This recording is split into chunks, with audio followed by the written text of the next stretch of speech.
ಪ್ರಿಯ ವೀಕ್ಷಕರೇ ನಮಸ್ಕಾರ. ಇದು ಫೋಕಸ್ ನ್ಯೂಸ್ ತುಮಕೂರು. ನಾನು ನಿಮ್ಮ ರಮೇಶ್ ಕೆಕೆ.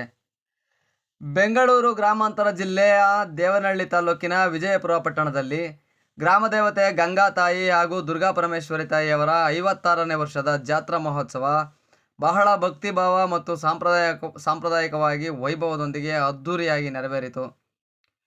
ಜಾತ್ರೆಯ ಅಂಗವಾಗಿ ಸಾವಿರಾರು ಭಕ್ತರು ದೇವಾಲಯಕ್ಕೆ ಆಗಮಿಸಿ ದೀಪದಾರತಿ ಬೆಳಗಿ ದೇವಿಗೆ ವಿಶೇಷದ ಪೂಜೆ ಸಲ್ಲಿಸಿದರು.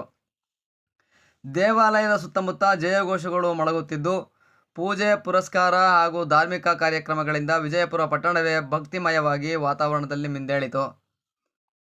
ದೇವಾಲಯದ ಅರ್ಚಕರು ಮಾತನಾಡಿ, ದೇವಿಯ ದರ್ಶನಕ್ಕೆ ಯಾವುದೇ VIP ವ್ಯವಸ್ಥೆ ಇರುವುದಿಲ್ಲ. ಎಲ್ಲ ಭಕ್ತರಿಗೂ ಸಮಾನ ದರ್ಶನ ವ್ಯವಸ್ಥೆ ಕಲ್ಪಿಸಲಾಗಿದೆ. ಆದ್ದರಿಂದ ಭಕ್ತಾದಿಗಳು ಶಾಂತಿ ಹಾಗೂ ಸಹಕಾರದಿಂದ ದರ್ಶನ ಪಡೆಯಬೇಕು ಎಂದು ಮನವಿ ಮಾಡಿದರು. ಇದೇ ವೇಳೆ ಊರಿನ ಪ್ರಮುಖ ದೇವತೆಗಳಾದ ಸತ್ಯಮ್ಮ ತಾಯಿ ಹಾಗೂ ದುರ್ಗಾ ಪರಮೇಶ್ವರಿ ತಾಯಿಯವರಿಗೆ ಸಹ ಭಕ್ತರು ಆರತಿ ಬೆಳಗಿ ತಮ್ಮ ಹರಕೆಗಳನ್ನು ತೀರಿಸಿದರು. ಜಾತ್ರೆಯಲ್ಲಿ ಮಹಿಳೆಯರು, ಯುವಕರು ಹಾಗೂ ಗ್ರಾಮಸ್ಥರು ಹೆಚ್ಚಿನ ಸಂಖ್ಯೆಯಲ್ಲಿ ಭಾಗವಹಿಸಿ ಸಂಭ್ರಮಿಸಿದರು. ಒಟ್ಟಾರೆ ಭಕ್ತಿ ಸಾಂಪ್ರದಾಯಿಕವಾಗಿ ಜನಸಾಮಾನ್ಯರ ಭಾಗವಹಿಸುವಿಕೆಯಿಂದ ವಿಜಯಪುರದ 56ನೇ ವರ್ಷದ ಜಾತ್ರಾ ಮಹೋತ್ಸವ ವಿಶೇಷ ಮೆರುಗು ಪಡೆಯಿತು. ವರದಿ ಪ್ರಸಾದ್ ಕುಮಾರ್ ಎಸ್, ದೇವನಹಳ್ಳಿ.